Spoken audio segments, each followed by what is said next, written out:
Good morning po sa inyo mga sir, mga ma'am. Si sir naman po ito. Ito po, may estudyante po ngayon. Si sir, pangalan sir? Jazz Banog-Banog. Taga saan si Sir Jazz?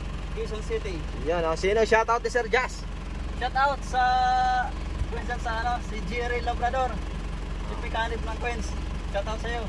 Saka sa Ramos ng San Negros. Shoutout sa inyo lahat dyan. Marikalong. Yan o. Mga katrabaho mo, okay na? Mga katrabaho sa Queens. Shoutout sa inyo lahat. Yan na, sige, magdadrive na to si sir. Yan po, ayan na si Sir Jazz. Addition na siya ng code 3. So sa code 3, ang dadrive niya po kasi C. So ang lisensya ni sir is more than 4 years na din. So qualified na po si sir. Tapos sa code 3 kasi ngayon, ang code na is dalawa, C at D. Yung para sa mga codes, sa mga truck, si code C. Sa para sa D naman ay sa bus, D, si code D. So magkahiwalay po. Tulad nito si sir, ang enroll niya is code C lang. Kasi truck lang ang imamaneho niya daw. Yan, shoutout po pala kay Sir Noel Cabalin. God bless po palagi sir. So shoutout din dyan sa mga estudyante ko na patuloy na sumusuporta sa aking page. At mga followers ko sa Facebook, TikTok, YouTube.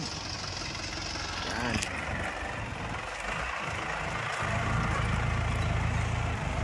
Sir, sanay na to si sir sa pagmaneho, kaya lang kailangan niya talaga dahil bumaba kasi yung gross weight ng code 2. Sa bagong code kasi ngayon 3.5 na lang siya. So ang minamaneho ni sir nasa 4.5 kasi yung gross weight. So hindi na siya pwede. Kaya ang gagawin niya, kailangan niya talagang mag additional code.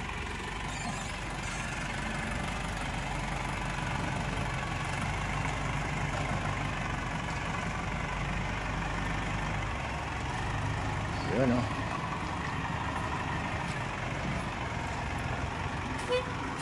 Oh, ayos. Abante. Ayos ang parking ni sir.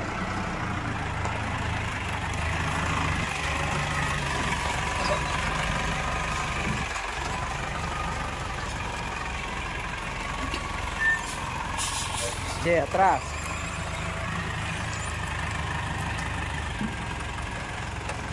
Okay, parallel parking naman si sir. So yung lisensya nyo kung non-pro po, hindi po pwedeng mag additional code 3 ang non-pro. Dapat po is pro.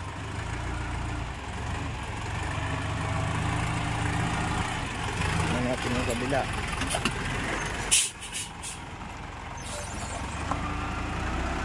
Pro na 4 na taon.